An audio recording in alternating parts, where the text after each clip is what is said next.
नमस्कार, स्वागत है आपका सीएनबीसी आवाज पे। मैं हूं मनीषा गुप्ता। आज बात करेंगे मॉनसून की, जहां पर अब 32% बिलो नॉर्मल मॉनसून बन चुका है 1 से 15 जून के बीच में। और आईएमडी ने कहा है कि इस बार एल निनो ऑफिशियली तो आ ही चुका है और जैसे जैसे महीने जाएंगे ये स्ट्रांग होता हुआ भी नजर आएगा। यानी कि प्रॉब्लम सिर्फ खरीफ में नहीं, रबी पर भी पड़ सकती है। इसके अलावा बात करेंगे एथेनॉल की, जहां पर ऑलमोस्ट एथेनॉल युग की शुरुआत होती हुई नजर आ रही है। जिस तरह से सरकार यहां पर स्टैंडर्डाइजेशन, टैक्स एग्जेम्पशंस देती हुई नजर आई है, आगे जाकर किस तरह की सेंस रह सकती है और एट व्हाट कॉस्ट, इस पर होगी बातचीत। हमारे साथ आज जुड़ रहे हैं वीट प्रोडक्ट प्रमोशन काउंसिल के चेयरमैन अजय गोयल, राजशुभ एग्री के director and CEO major Rajeev Yadav and Motilal Oswal से किशोर लानरे। लेकिन सबसे पहले आपको सुनवाते हैं कि हमसे एक्सक्लूसिव बातचीत में आईएमडी के डीजी डॉक्टर मृत्युंजय मोहपात्रा ने मॉनसून के हाल और एल निनो पर क्या कहा। साउथ पेनिनसुलर इंडिया में कवर कर चुका है। इसका मतलब है कि off to southern parts of Maharashtra, Karnataka, Andhra Pradesh, Telangana तक मानसून आ चुके हैं।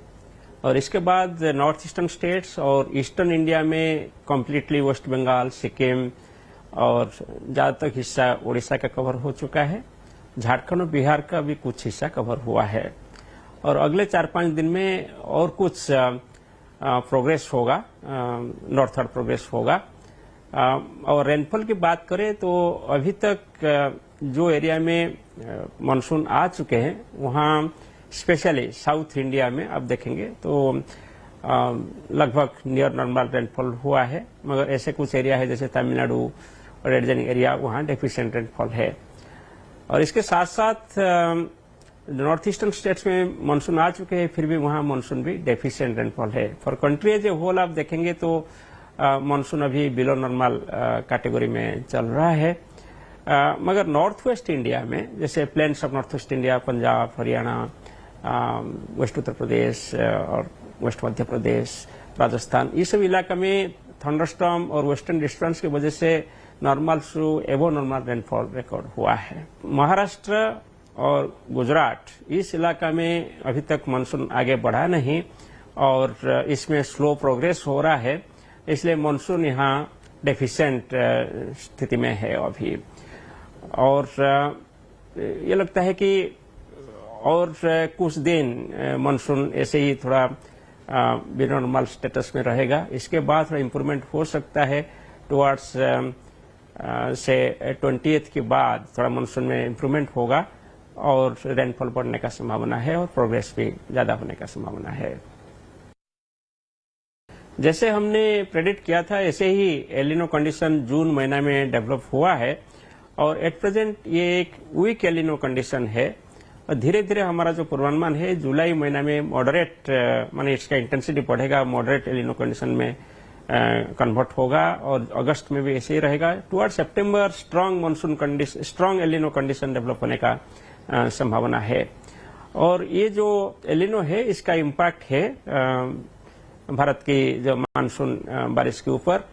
और ये इसको फैक्टर इन किया गया था जब हम लॉन्ग रेंज फोरकास्ट किए थे अप्रैल 13 को और इसका अपडेट दिए थे मई 29 को कि इस बार भारतवर्ष में बिलो नॉर्मल रेनफॉल होने का संभावना है। ऑलराइट, तो मानसून को लेकर आईएमडी के डीजी हमें बताते हुए कि कंसर्न्स हैं, मानसून की प्रोग्रेस अभी स्टॉल्ड है और 20 जून के बाद यहाँ पर कुछ बढ़त हम मानसून में आता हुआ देखेंगे। लेकिन जहाँ तक एल निनो की बात है, ये कंसर्न सितंबर उसके बाद भी रहेगी। हमारे साथ माफ़ कीजिए अजय गोयल जुड़ चुके हैं। अजय जी, पहले तो यही कि सितंबर में उन्होंने कहा कि स्ट्रॉन्ग सिवियर एल निनो की एक्सपेक्टेशन है। इसका मतलब है कि हम सॉइल मॉइस्चर में डिप्लीशन देखेंगे, हम यहाँ पर हीट स्ट्रेस भी बढ़ता हुआ देखेंगे, वाटर रिजर्वोयर्स में भी यहाँ पर गिरावट रहेगी। तो रबी के लिए, स्पेशली वीट के लिए, आप कहेंगे कुछ कंसर्न्स उभर के आ सकती हैं? बिल्कुल, अगर ये भविष्यवाणी जैसे इन्होंने कहा पूरी 100% सही निकलती है तो दोनों यील्ड में और एकरेजेस में दोनों में इस साल जो है रबी में फर्क पड़ेगा, क्योंकि वीट के लिए ग्राउंड वाटर लेवल बहुत जरूरी है। जो इरिगेटेड एरियाज है वहां पर तो फिर भी जो है थोड़ी संभावना है कि जो है नियर नॉर्मल रह जाए, लेकिन जो रेन फेड एरियाज है, जो खास तौर पे सेंट्रल प्लेन्स और नॉर्थ इंडिया के कुछ एरियाज में, वहां पर जरूर चिंता का विषय रहेगा। और टू कंपाउंड दैट, फर्टिलाइजर की भी जो है दिक्कत ही सुनने में आ रही है, तो अगला रबी जो है जरूर चिंताजनक रहेगा। अजय जी, साथ साथ जिस तरह से इंडस्ट्री की wheat numbers is the year gone by rabi के लिए रही हैं, वो 110 है। सरकार का थर्ड एडवांस एस्टिमेट 120 बताता है। सही है। और जो प्रिक्योरमेंट हुआ वो भी उसको दर्शाता है, क्योंकि सरकार भी जो है 35 मिलियन टन सरकार की सरप्राइज रह गई थी। हालांकि जो है मार्च में ऐसे लग रहा था कि ऑल इज गुड, फिर जो है उसके बाद जब बारिशें वगैरह आने लगी, थंडरस्टॉर्म्स आने लगे, तो सबको लगने लगा कि जो हो सकता है ईल्ड इतनी नहीं होगी। लेकिन it has taken everybody by surprise. सरकार का भी जो है प्रिक्योरमेंट जो 30 का उनका टारगेट था वो 35 हो गया है, और रिवाइज एस्टिमेट 120 का है।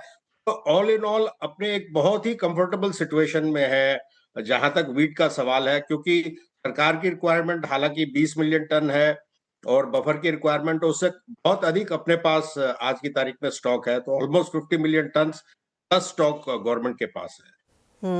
यही एग्जैक्टली फाइनेंस मिनिस्ट्री की भी स्टेटमेंट कल थी अजय जी की मॉनसून कमजोर है, लेकिन एक प्लस पॉइंट ये है कि ग्रेन बफर स्टॉक सरकार के पास बेहतरीन है। आपको लगता है ओएमएसएस आगे किस तरह से आता है जून या जुलाई में आगे जाते हुए, उस पर नजर रहेगी अब बाजार की? बिल्कुल। बाजार में ऑलरेडी सुरसुराहट है कि जो है सरकार 2585 प्लस फ्रेट और फॉर यूआरएस वीट। इस साल जो अधिकतम क्वांटिटी सरकार ने इकट्ठी की है वो यूआरएस क्वालिटी की है, थोड़ी सी लस्टर लॉस है, और 24 मिलियन टन के करीब सरकार के पास वो माल पड़ा है out of the 35 million tonne. तो ओएमएसएस भी जल्दी लॉन्च होगा, और बाजार में ये भी कहा जा रहा है कि 2600 रुपए में जो है एफएक्यू वैरायटी का प्लस फ्रेट स्टॉक बाजार में रिलीज होने की जल्द संभावना है। इससे बाजार जो है अपसाइड टोटली कैप हो जाएगा। और ओएमएसएस की एक सबसे विशेष बात ये रहती है कि cost of carry government subsidise कर देती है। कॉस्ट ऑफ कैरी जो है जो 1-1.25% प्रति महीने रहता है, तो बाजार को जो है एकदम फ्लैटिश मोड पे ले आता है। अजय जी, एक फाइनल सवाल यहाँ से, आपको प्राइसेस कैसे लगते हैं? आपने कहा कि ओएमएसएस के चलते यहाँ पर बहुत ज़्यादा तेज़ी आएगी, ऐसा नहीं लगता। प्राइसेस कैप्ड हैं। पिछले साल के कंपैरिजन में अगर देखें तो प्राइसेस कहाँ हैं, और यहाँ से क्या सेंस है गिवन द फैक्ट कि एल निनो की यहाँ पर चिंता बनी रहेगी? तो देखिए, जो फियर है एल नीनो का और नेक्स्ट ईयर का क्रॉप का, वो दरअसल प्ले आउट होगा सितंबर अक्टूबर में, जब सोइंग के करीब आ जाएंगे। उस समय जो है जो हालात होंगे, लेकिन अपने पास सफिशिएंट वीट है to see the year through. तो इस साल का जो बाजार है वो डिमांड या सप्लाई से नहीं इफेक्ट होगा, क्योंकि सप्लाई साइड भी काफी स्ट्रांग है, खासतौर पे गवर्नमेंट के इंटरवेंशन के बाद जो है काफी स्ट्रांग रहेगी। और डिमांड कोई खास जो है दिख नहीं रही है। लेकिन सेंटिमेंट, जैसे मौसम की बातें और जो आने वाले साल की, उसको जो है सितंबर से सेंटिमेंट बाजार को ड्राइव करेगा। Point taken. अजय जी, बहुत शुक्रिया साथ जुड़ने के लिए। तो वो सारी मुद्दों पे हमने यहाँ पर चर्चा करी है। एल निनो ऑफ कोर्स यहाँ पर एक हेडलाइन है, और सारी की सारी फसलें यहाँ पर खरीफ में और साथ ही साथ रबी में भी इम्पैक्ट होती हुई नजर आ सकती हैं। आगे बढ़ेंगे और बात अब यहाँ पर एथनॉल की कर लेते हैं, जहाँ पर रोजाना पिछले 8-10 दिन से कुछ ना कुछ नोटिफिकेशन हमने आते हुए देखे हैं। हमारे साथ अब राजशुभ एग्री के director and CEO major Rajeev Yadav हैं। राजीव जी, बहुत शुक्रिया साथ जुड़ने के लिए। आपका सालों का एक्सपीरियंस है यहाँ पर एग्रीकल्चर में, आर्मी में भी और एग्रीकल्चर में भी, लेकिन जिस तरह की स्थिति के साथ फिलहाल हम यहाँ पर जूझ रहे हैं, आप उसे कैसे देखते हैं? सीधा एथनॉल पे ही आ जाते हैं। एक तरफ एल निनो है, दूसरी तरफ क्रूड ऑयल प्राइसेस में अच्छी खासी गिरावट हम ऑलरेडी देख चुके हैं। तो ये दो बड़े क्वेश्चन मार्क्स हैं यहाँ पर, क्योंकि द रीजन एथनॉल को इतना बड़ा पुश मिल रहा था वो इसलिए था क्योंकि क्रूड हाई था, हमारे इंपोर्ट्स बहुत हैं, प्राइसेस हाई हैं, इसलिए एथनॉल बिल्कुल सही लग रहा था। लेकिन अब थोड़ी सी टाइट चेंज होती हुई नजर आ रही है, आप इसे कैसे देखेंगे?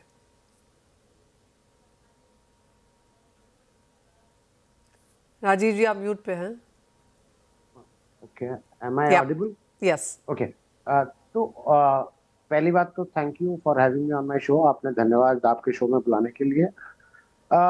It's a very very tricky situation, you know. It's for मतलब मुझे ऐसा लगता है कि ये ट्रेड ऑफ टाइप सिचुएशन है। अगर मैं शॉर्ट टर्म में इथेनॉल की बात करता हूँ, तो ऑब्वियसली आज की तारीख में गवर्नमेंट का जो पुश है एनर्जी सिक्योरिटी की तरफ, वो बिल्कुल करेक्ट डायरेक्शन में, नंबर 1। नंबर 2, अगर आप दूसरी बात देखते हैं तो इससे फार्मर की इनकम को डेफिनेटली बढ़ावा मिला है। पॉइंट नंबर 3, इसका सबसे बड़ा जो प्लस पॉइंट है इथेनॉल का, इसका पोल्यूशन लेवल या एमिशन, कार्बन एमिशन लेवल कम होता है। और ऑब्वियसली जो मेरा लास्ट पॉइंट रहेगा कि रूरल डेवलपमेंट में इथेनॉल की बहुत बड़ी महत्वता रही है और आगे भी रहेगी। लेकिन so that's these are the positive. So जो मैं वर्ड यूज करता हूँ ट्रेड ऑफ, उसको मुझे नहीं पता कि क्या बोलेंगे हम हिंदी में, बट Okay. लॉन्ग टर्म में इससे मेरा जो ऑयल मिशन है, जो मेरा पल्सेस मिशन है, वो किस लेवल तक कॉम्प्रोमाइज होगा, वो मेरे को समझने की जरूरत है। बिकॉज मैं आज एज ए सरकार मैं सब कुछ एक साथ लेके चलना चाह रहा हूँ, सो आई डोंट नो किस चीज को मुझे प्रायोरिटी देनी है। हम्म। और क्या आज जितनी अभी हमने दो प्रीवियस स्पीकर्स को सुना कि जिस तरीके की एल निनो की बातें हो रही है, खुदा ना खास्ता क्या एज एज इंडिया हम कंट्री प्रिपेयर्ड है कि हमारे पास दो कंसेक्यूटिव मॉनसून फेलियर्स हो जाएं और फिर भी हम एफसीआई का राइस दे और फिर भी हम शुगर को इथेनॉल में डाइवर्ट करें? I don't know. तो ये बहुत ही ट्रिकी सिचुएशन है। We will have to look at it on short term basis और लॉन्ग टर्म बेसिस में हमारे को बैलेंस स्ट्राइक करना। That's my answer. Rajeev ji, आप कहेंगे कि एथेनॉल प्रोग्राम इवन एज पिछले 10 दिन में हेडलाइंस में रहा है, लेकिन थोड़ा सा फ्रेजाइल है बिकॉज फूड सिक्योरिटी के सामने एथेनॉल एक बैक स्टेप कभी भी ले सकता है। एज आई सेड कि अगर खुदा ना खास्ता हमने दो मॉनसून फेलियर लगातार देख लिए, जो होना नहीं चाहिए हमारे देश के साथ, और मैं भगवान से प्रे करूंगा ऐसा ना हो, बट अगर ऐसा कुछ होता है तो ऑब्वियसली खाना, मैं कल किसी से बोल रहा था कि मैं साइकिल पे ऑफिस जा सकता हूँ बट बिना खाना खाए नहीं जा सकता। तो fuel will always be a secondary to me और food will always be a priority to. Absolutely. जिस तरह से इतने सारे एथेनॉल के हमने यहाँ पर स्टेप्स आते हुए देखे हैं राजीव जी, आप इन्हें कैसे डिसाइफर कर रहे हैं? आपको क्या लगता है किस तरफ हम यहाँ पर जा रहे हैं? क्या हम E25 E30 की तरफ जा रहे हैं जिस तरह से फ्लेक्स फ्यूल अभी आई हैं, या फिर ये प्रिपरेशन है यहाँ पर एक लॉन्गर टर्म के लिए कि अगले 5 साल में एक चेंज आता हुआ नजर आएगा? देखो, इस मामले में मुझे करंट गवर्नमेंट के लिए सल्यूट है। मतलब दो अपोजिशन टारगेट केआरएस के मिनिस्टर्स एक साथ 5 जून को वर्ल्ड एनवायरनमेंट डे पे साथ आते हैं और फ्लेक्स फ्यूल 85% को लॉन्च करते हैं, 480 आउटलेट्स को लॉन्च करते हैं और उसमें मारुति की वैगन आर आती है और प्रोबेबली हीरो होंडा की स्प्लेंडर आती है। बट और आगे चल के क्या बड़ी जो कंपनियां हैं वो भी फ्लेक्स फ्यूल्स के व्हीकल्स बनाने को इंडिया में तैयार है? क्योंकि एक बात सच्चाई गवर्नमेंट को भी माननी पड़ेगी कि इथेनॉल की जो एनर्जी एफिशिएंसी है एज कम्पेयर टू पेट्रोल, अब मैं उसको साइंटिफिक डाटा में नहीं जाना चाहूंगा कि उसमें CO2 और CH और CO बॉन्ड्स क्या होते हैं, बट उसकी एनर्जी एफिशिएंसी 30% कम है। तो प्राइसिंग भी सरकार को उसी हिसाब से देखनी पड़ेगी।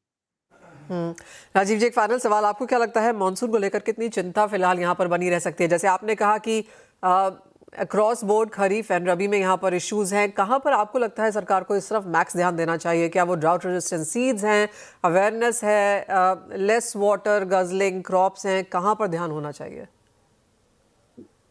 मनीषा, मैंने बहुत सारे प्लेटफॉर्म्स पे आपके साथ स्पीकर रह चुका हूँ। मेरा हमेशा से ये कहना है, एज इंडिया हमारे पास आज राइस को डाइवर्ट करने के लिए और डैमेज ग्रेन्स को डाइवर्ट करने के लिए और शुगर को डाइवर्ट करने के लिए, मुझे पता है मेरे बहुत सारे अपोनेंट्स खड़े हो जाएंगे इस मेरे स्टेटमेंट को सुन के, बट मेरे लिए अगर इथेनॉल बनना है तो मक्का से बनना है। उसका कारण मक्का कंपैरेटिवली फ्रेश वाटर कंज्यूम करता है। That is what I want. Point taken Rajiv ji, बहुत शुक्रिया आज हमारे साथ यहाँ पर समय निकालने के लिए। तो क्लियरली जैसे कहा गया कि अगर मॉनसून बैक टू बैक यहाँ पर वीक होता है तो फ्यूल बैक सीट लेगा और फूड की तरफ हम यहाँ पर सरकार की तरफ से प्रायोरिटी आता हुआ देखेंगे। और चीनी, राइस और मेज़ की बात की जाए तो मेज़ एथेनॉल के लिए यहाँ पर शायद ज़्यादा सकारात्मक है, पानी के लिहाज से भी और इकोनॉमी के हिसाब से भी। वेल, आगे बढ़ते हैं और एक इंटरनेशनल मार्केट्स पे एक नज़र डाल लेते हैं। हमारे साथ किशोर नारने जुड़ चुके हैं। किशोर, जहां तक क्रूड की बात है, 2 हफ्ते की गिरावट के बाद अब 82-83 के आसपास हमने प्राइसेस यहां पर स्टेबल होते हुए देखे हैं। आप क्या वॉच करेंगे? ये हफ्ता काफ़ी लोडेड है क्योंकि 19 जून को साइनिंग है US ईरान के बीच में, लेकिन उससे पहले US फेड की मीटिंग है, Japan, Australia, UK monetary policies हैं, तो काफ़ी कुछ है वॉच करने के लिए। Yes Manisha, very very data heavy week.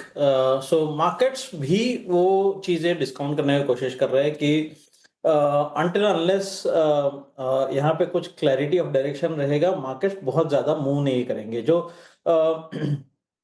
Peace treaty का या पीस डील जो या एमओयू जो भी बोले आप, उसका डिस्काउंट हो चुका है। मार्केट स्पेशली क्रूड में जो गिरावट देखे हैं, 4-5% के जो गिरावट देखे हैं, वो उसमें डिस्काउंट हो चुका है। फर्दर यहाँ से फ्राइडे तक कुछ खास मूवमेंट नहीं आएंगे, बट मार्केट अभी भी स्केप्टिकल है कि डील होगा कि नहीं होगा। पहली बात ये एमओयू है, it's not even a deal.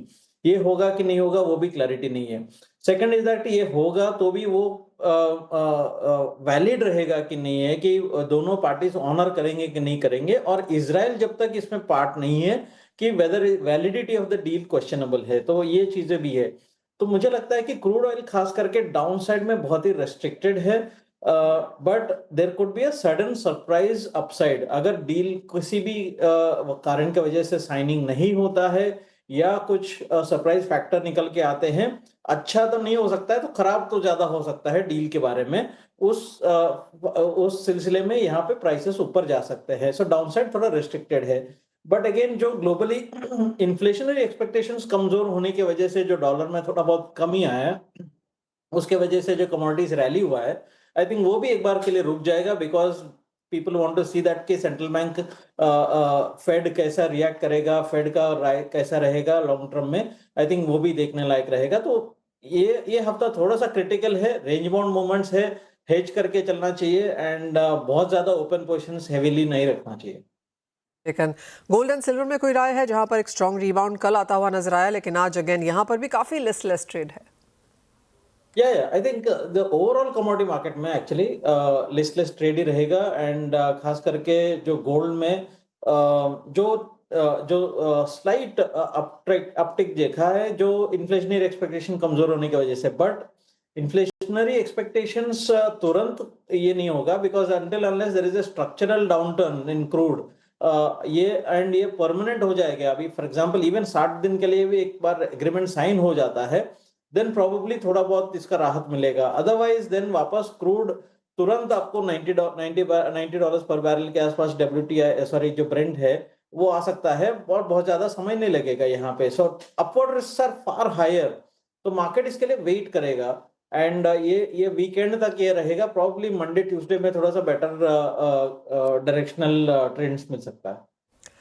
Alright, तो ये पूरा हफ्ता लिस्टलेस रह सकता है इन सेंस ऑफ ट्रेड, क्योंकि काफी सारे डेटा पॉइंट्स हैं, इवेंट्स हैं, फ्लोज हैं, जिसको बाजार यहाँ पर देखेगा। किशोर, बहुत शुक्रिया साथ जुड़ने के लिए। इसी के साथ एक ब्रेक का भी समय है, लौटेंगे और लेकर आएंगे बॉन्ड स्ट्रीट।